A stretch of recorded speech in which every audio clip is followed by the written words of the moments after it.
I think if everybody else had knitting, crochet, needlepoint, crafting projects of their own, they would have been enjoying themselves 10 times more, but that's my opinion. Hi, my name's Mark and welcome back to the channel. Today is one of my absolute favorite days of the year, and that is Worldwide Knit in Public Day. Now, through the video, I'm going to be calling this Worldwide Stitch in Public Day because this holiday has surpassed just the limitations of the knitting community, and it includes anyone who likes to stitch, work with fiber arts in any capacity. So I hope today you'll join me by finding someplace out in your part of the world to craft, stitch, knit, crochet, whatever it is, in public. So stick around as we visit some of my absolute favorite places to knit in my community. And we'll talk all about crafting as a social activity, and how valuable it is to all of us who share this passion. Let's get into it.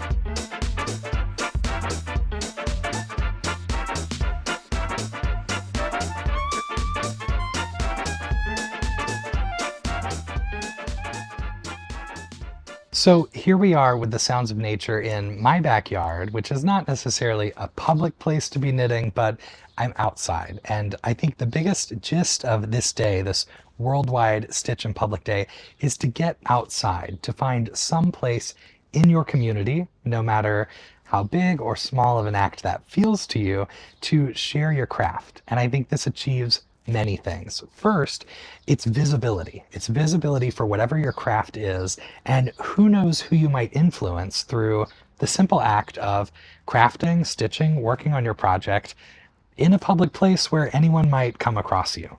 The other part of this is that it makes our sometimes solitary activity of dedicating hours and hours to a project, it turns it into a more social activity.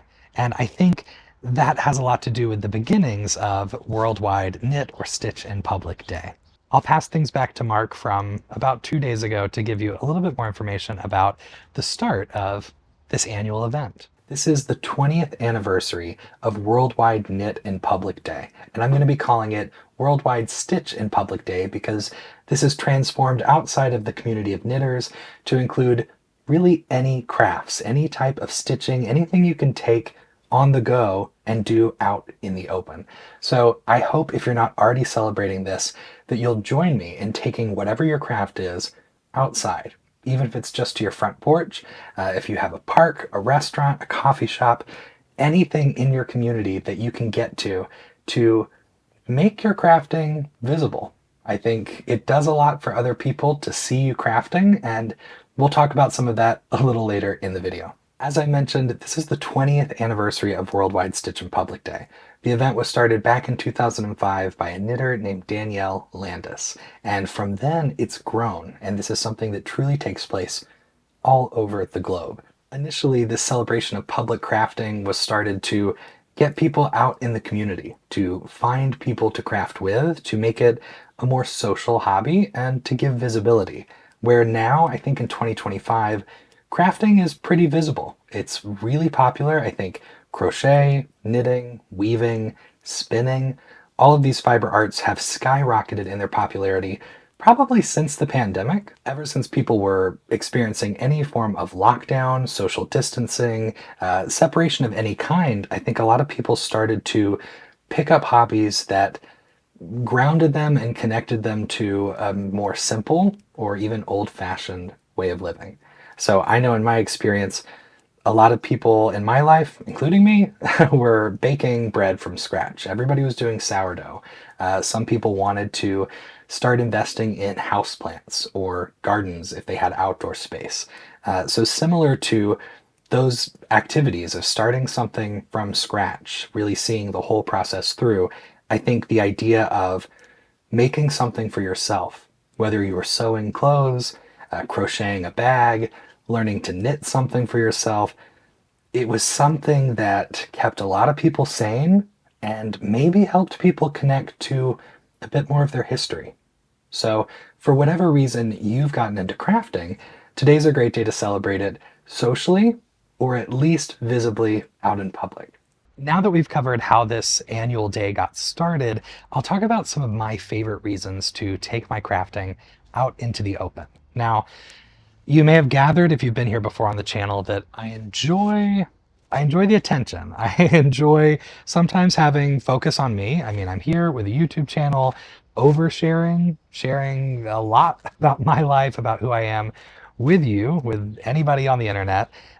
So part of me enjoys taking my craft outside and just seeing who I might be able to meet, seeing what happens by doing this activity in a public space. Now, you may be the kind of person who doesn't want to be approached. You may not want someone to come talk to you. And I think it also depends on your demeanor, where you are, what else you're doing, who you're with.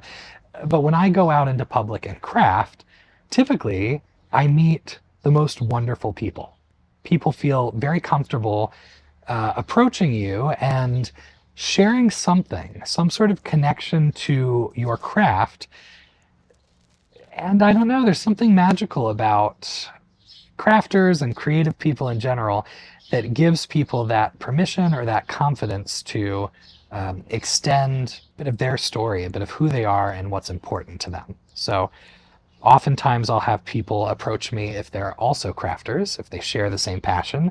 But even more than that, I run across people who have some sort of deeply meaningful association with crafting from another part of their life. It might be that a parent or a grandparent, someone very important to them, was a crafter. And seeing me work on my project in an airport, out in public, waiting for a rehearsal to start, waiting for a dinner reservation. It doesn't really matter where I am. Typically, I come across very kind, very open people who have something important to say.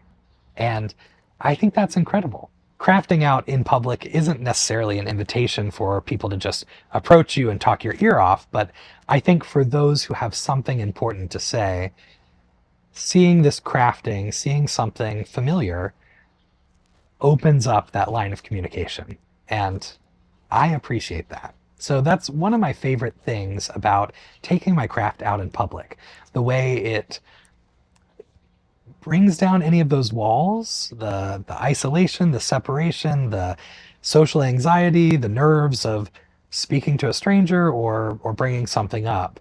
And I think that's really, really cool. The next thing I really love about working on my projects wherever I am is that I get to experience my crafting, which is something I love to do, in some of the most special, most beautiful places all around the world, wherever I'm traveling.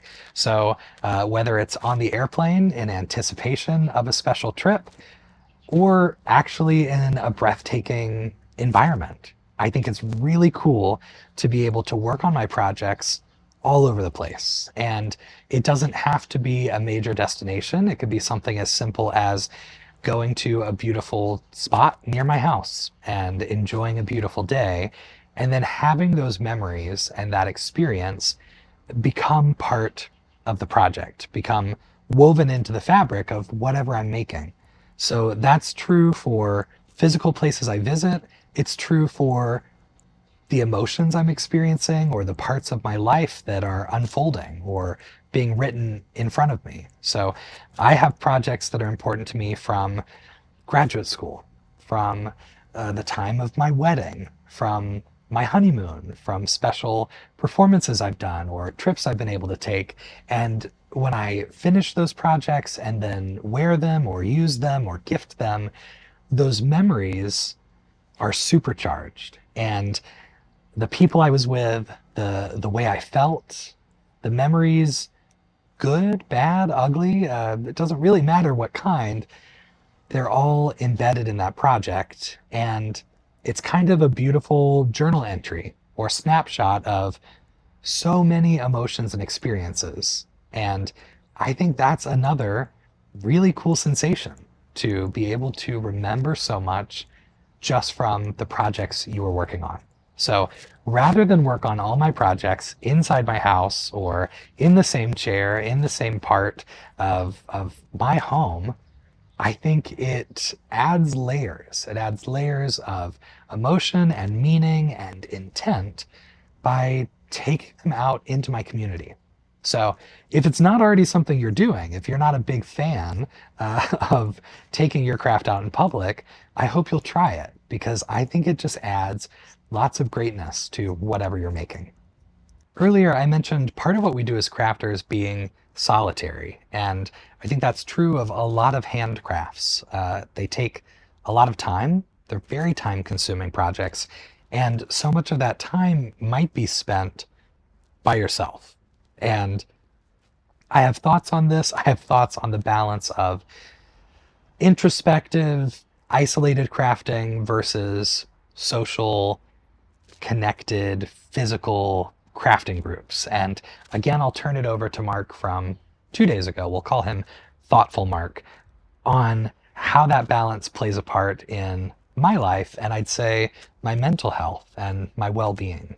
Now, because I'm a knitter, because I'm a crafter, I always say that my time is well occupied. If I had 8 hours of surprise delay in my travel, I would be fine because I could work for 8 hours on my sweater project. And for me, I would be excited to get that gift of time to invest in a project where maybe the normal traveler would be furious and at a great loss for what to do with 8 hours of unexpected delay. So a lot of my time, especially time spent crafting, feels introspective. It feels maybe isolated, maybe a bit lonely. And I like to think that because I'm a crafter and I have hundreds of hours, thousands of hours probably, of crafts and projects that I want to complete, that I won't get bored. It's a really good hobby. It keeps me completely engaged. It's good for my brain. It's good for my hands and my dexterity. But at the same time, it's possible that those hundreds or thousands of hours might be spent in solitude. And for some people, that might be what you need. Crafting might be your only break from a really busy, noisy, chaotic life. For other people, you might already be somewhat isolated. And so spending 6 hours knitting might feel lonely. And I've realized about myself, even though I'm still somewhat young, I'm in my early 30s, I'm married, so I have a partner in my life. I've got great pets. I've got this side, Gus in the chair. I've got Mabel. I've got, these great companions in my life. And I'd say my life is pretty full. But at the same time, based on how I function, how my brain is wired, I get lonely and I get depressed and I get really gloomy and I get stuck in those feelings. And sometimes it's to the point where I don't want to craft anymore.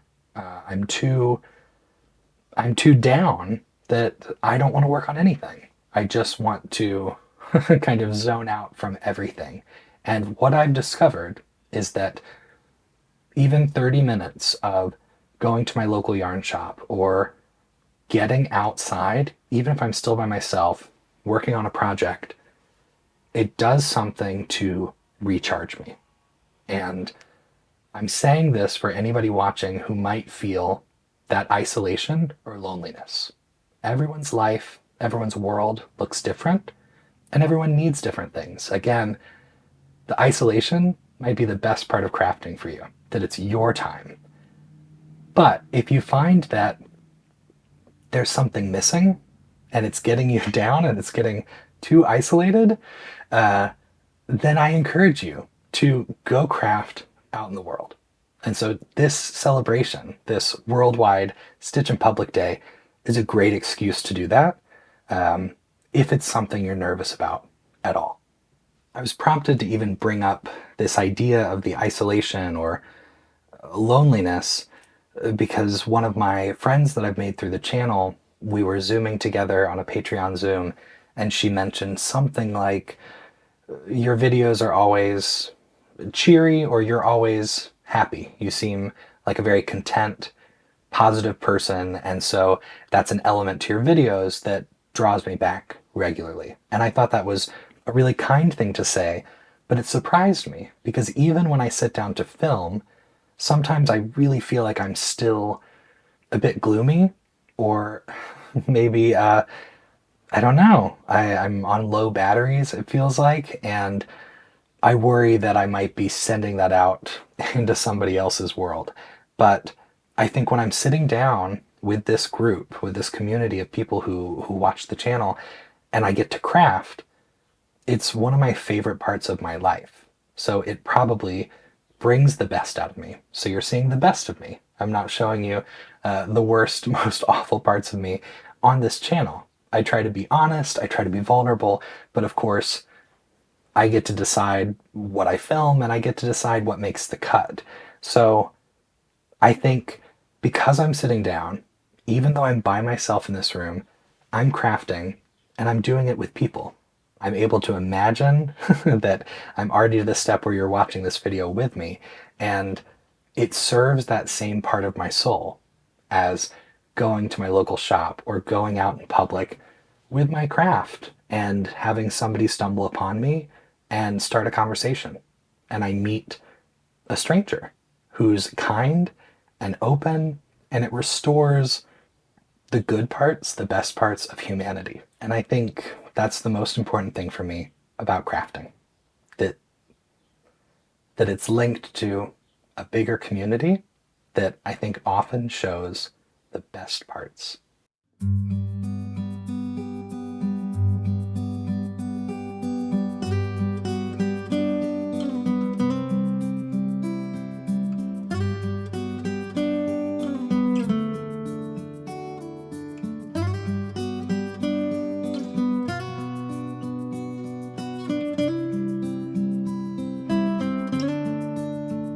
We're here at Headland Dunes State Park, one of the most beautiful places in our area, and this is a favorite beach to visit, so we've brought Mabel to explore the beach for the first time.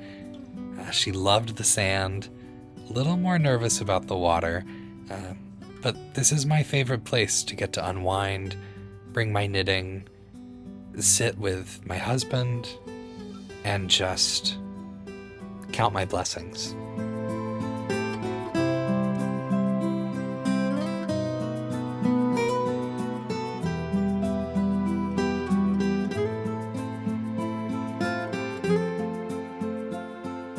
It was a great experience to be able to come, sit together, and enjoy. And most everyone around us was unwinding, taking time to reflect and enjoy themselves.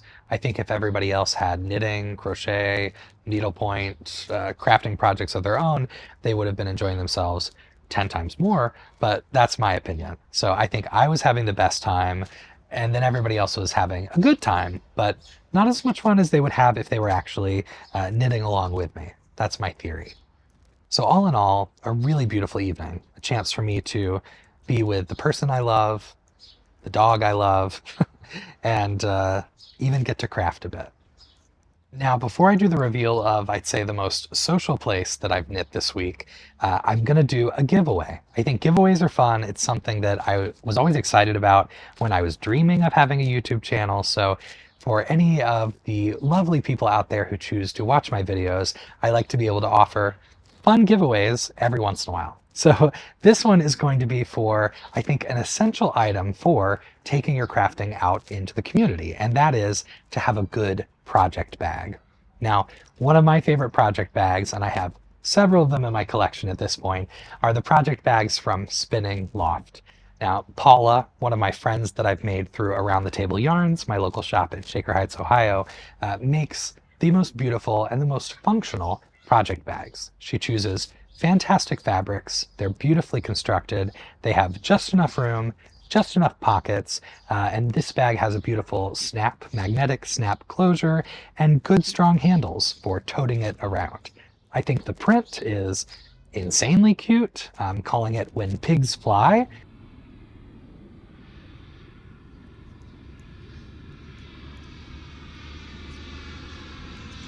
When pigs fly, more like when planes fly. Am I right, ladies? Okay. If you're interested in entering the giveaway for this project bag, you can do so through Instagram. You can go follow me over on Instagram at makermarkknits. You'll see me and my projects and my pets over there. And all you have to do is post a picture or a video clip of your crafting in public. And you can do this over the next few days. I'll let the giveaway run until Tuesday of this coming week. So check when this video is posted. You've got until the following Tuesday to post a video or a picture of your crafting out in public and tag me. So just do your post, tag me somewhere in it, and then I'll consider those who've entered for this giveaway. Now, make sure that you wait until I've announced it in next week's video. I'm never going to email you and ask for money, for shipping, or anything else, so don't get scammed. Just wait for me to announce the winner in next Saturday's video, and at that point, I'll reach out to you, probably through direct messages on Instagram, to contact you about where to send the bag. So again, all you have to do to enter is post a picture or a video clip of you with your project, with your crafting setup, somewhere out in public. I'm encouraging everyone to take their projects out, be visible with your crafting, and then tag me in that post, and I'll make sure to enter you in this giveaway. And now for the reveal of the most social and I think unexpected place that I took my crafting this week, and that is to a local baseball game. Ned saw that it was Corgi night at a minor league team near us here in Cleveland, and so we decided we'd take Mabel, see how she liked baseball, and I would also take my project because I take my projects everywhere. And this turned out to be one of the most fun nights I've had in a long time. I'm not really a sports guy. I grew up in a sports family with 3 older siblings that all played a lot of sports, and I was not the sporty one. I was twirling my baton, or practicing piano, or making friendship bracelets. I was not playing soccer, basketball, football, or baseball. So anyway, I feel a bit scarred from my sporting event attendance, that record I have in my past. So anyway, Ned saw that it was Corgi night at this local minor league team, and we thought it was a great reason for us to go there, take Mabel, and enjoy the night. And it was truly one of the most fun things I've done, a very social activity. People liked Mabel. She probably met 30 or 40 other corgis. There were hundreds of them there at this game, and I got to enjoy knitting. I didn't really watch the game, but that's okay. It was beautiful out. I got to throw plungers at a billboard for part of one of the between inning games, and that's that. That's the most unexpected place I took my knitting this week in celebration of Worldwide Stitch in Public Day. And of course, I took it to all the normal places. I took it to the yarn shop. I took it along my own commute, to my own hangouts with friends, to my regular rehearsals, all the things that I would normally do with my crafting. So if I haven't hit you hard enough over the head with my recommendation of taking your crafting out into the wild, I hope you'll heed this final call to action. Make sure to be proud of your crafting. I think the visibility of what we do is so important. You never know who you might inspire. You never know the positive impact you might make on your community. And this could be a huge impact. I never imagined that I would be able to reach the number of people I've reached through this channel, but I have. I know there are people out there who feel companionship or inspiration, or they get to unwind and feel a little bit entertained by whatever goofy stuff I choose to talk about this week. So you can do the same thing if you're not already doing it in your community. So make sure to let me know in the comments your favorite places to craft. What kind of balance is the perfect balance for you as far as isolated, introverted crafting or very social, outgoing crafting? And I hope you're able to work on your projects today and enjoy a little bit of wherever you live. So thanks for choosing to be here. I always appreciate anyone who takes the time to click on one of these videos and spend a few minutes with me.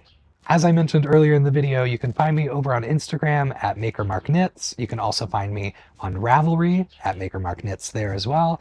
And if you're not already subscribed to the channel, I would of course appreciate you doing that so you can catch future videos.